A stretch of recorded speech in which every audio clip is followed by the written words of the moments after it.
Hello, it is 4 o'clock in the morning. Yes, guys. It's 4 in the morning. You have jet lag. Hey there, fellow jet lag travelers. Mark here with Wolters World, and today we're here in Bratislava, Slovakia, and we're on day 4 of our European summer adventure. And I'm still feeling some of those effects of jet lag from our trip over here. And so what I'll give you today is kind of like our worst jet lag experiences that we've had in our travels. Because, yeah, I'm a little groggy now and my voice sounds like I've eaten a bunch of frogs. But overall, I'm up and at 'em and getting ready to go and having a good time. But there are a few times that jet lag really knocked us on our behind. And I think one of my favorite memories of jet lag, but also one of the ones I had the worst, was we were flying back from China when Liam was like about 2 years old. And we were coming back from China. I was working in Beijing, so we flew back. We didn't go like Beijing to the US. We went an overnight flight to Helsinki. We had all day in Helsinki. We went and did all the tourism stuff to try to see stuff when we were there. Went back to the hotel, couldn't sleep.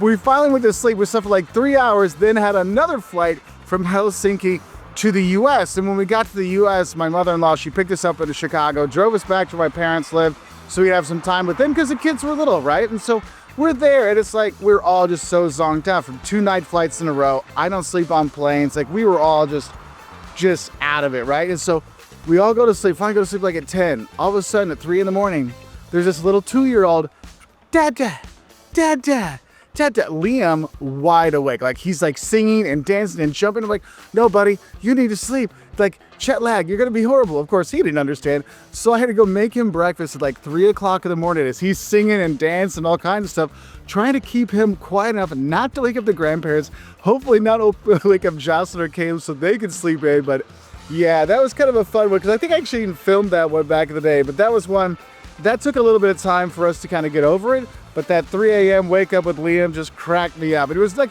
bad because we were all messed up, but it was still funny because seeing that little guy like ready to keep doing touristy stuff at grandma's house at 3 a.m. was a bit much. Now, another time we got jet lag really bad, and this is one time where Jocelyn was fantastic and the boys and I totally sucked it that time, is when we went to Japan. I used to realize Japan's like a 12-hour time difference, just like China, basically. And so we flew over there, and Joss was like preparing for like a week before and going to bed a little bit later, you know, getting up a little bit early, like all this stuff. Like, she's doing everything we recommend. For some reason, the boys and I were just like, whatever. And we fly over there, and of course, I'd never sleep on planes. The boys didn't sleep on the plane.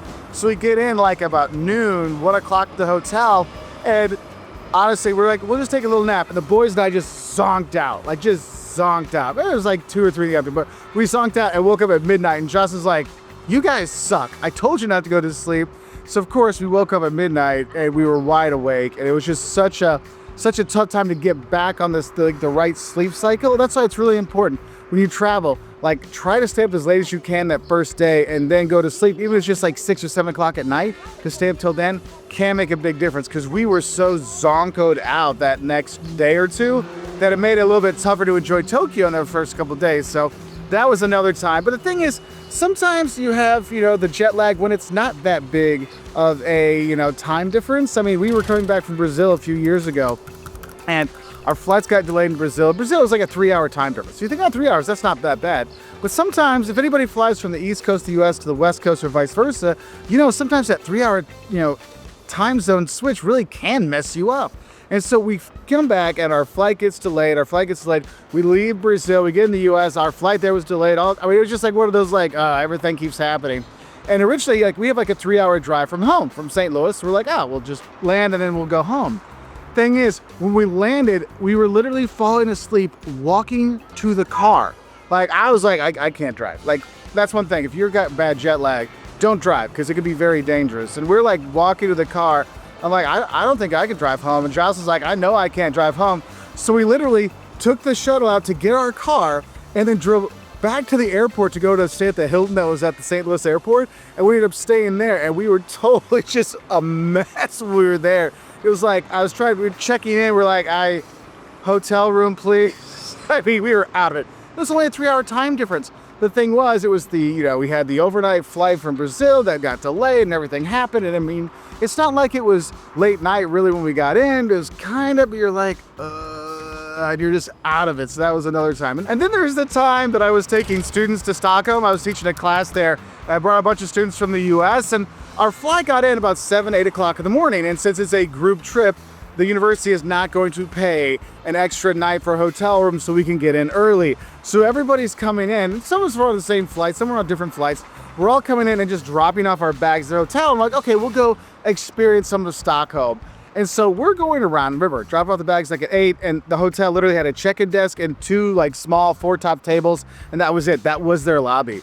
We're walking around the town, and you could just see like my parents are with me, and they're like getting slow, and I'm getting slow.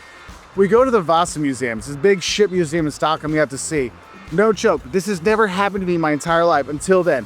I was literally standing there looking at some of the stuff, and I fell asleep standing up. I didn't think that crap was possible, but I literally fell asleep standing up. I'm like, oh my gosh. And so my parents and I eventually like found one of like the more quiet parts that had some seats, and we sat there. I think we just literally like passed out for like 30 minutes. I'm like, all right, I don't care. We're gonna go back to the hotel and sit at those 2 tables. I don't care, we're gonna do that. So we go back, and we got back. I mean, it was like 2. So it was close to the check-in time. They could let us in early. So we at least had that. But when I walked in, it was hilarious because literally all the chairs were taken with my students, just passed out with their bags. There were students like sleeping on the floor. I was like, oh my God, we're all a mess.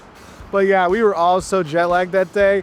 Luckily, we didn't have anything going on that night. So everybody was cool the next morning. But that first day, it was so funny to see an entire like group of college students completely wiped out, not due to partying or alcohol, but just because of jet lag. So I thought that was pretty funny. And oh, Jocelyn wanted me to tell you, her jet lag experience, she doesn't actually usually get jet lag when we go someplace, when we come back the first day.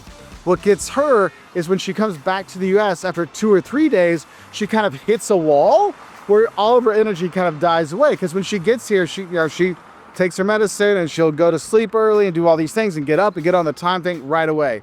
But after a couple of days, it's like the energy just drains out of her. And so yesterday was one of those days. We've been here for a few days now. We're going around. It could be because we walked up to the castle here in Bratislava. We got up there and she's like, all right, I'm done. Let's go back, have dinner, go to bed. So sometimes you can't have that delayed jet lag reaction. So there is that. Anyway, what's been your worst jet lag experiences? Let us know in the comments below and help our stories of jet lagginess and how we got over it. Anyway, I wish you the best. I'll say bye from here in Bratislava. And he's already had some eggs and gingerbread, and now I'm gonna make breakfast for Caleb. And today's video is 5 ways you can help your little ones adjust to jet lag without looking like this. So you ready for some breakfast? And get rid of some jet lag? Yeah? What? Yeah? Alright. Jet lag is the fact that you woke up at 3:26 this morning and came and woke up daddy when you should sleep till at least 10 or 11.